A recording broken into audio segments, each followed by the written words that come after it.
ईद उल अजहा में एक हफ्ता बाकी है। कराची में मवेशी मंडियों में गहमा गहमी बढ़ गई है। खरीदार मवेशियों की कीमतें सुनकर परेशान हैं। किसी का सौदा बन गया तो कोई खाली हाथ ही लौट आया।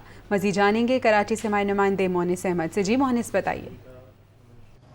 अब देखिए, ख़रीदारों के लिए अब ज़्यादा वक्त नहीं बचा है। ये ईद उल अज़हा से कबल आखिरी इतवार है और अगर आज को मिलाते हैं तो 7 दिन नहीं तो पीछे 6 दिन बचते हैं ख़रीदारों के लिए कुर्बानी के जानवर की ख़रीदारी करने के लिए। इसीलिए हम देख रहे हैं कि आज मंडियों में ख़ासा रश नज़र आ रहा है। व्यापारी भी खुश नज़र आ रहे हैं, लेकिन बहुत सारे जो ख़रीदार हैं वो यहाँ पर भाव ताव में मसरूफ़ हैं। कुछ लोग तो अपना मनपसंद जानवर लेके जा रहे हैं, सौदे बन भी रहे हैं, लेकिन कुछ लोगों का ये कहना है कि कीमतें ज़्यादा हैं, इसीलिए वो अभी विंडो शॉपिंग करने पर मजबूर हैं और उनकी पूरी कोशिश है कि आइंदा आने वाले दिनों में 1 से 2 दिनों में जानवर की ख़रीदारी कर लें।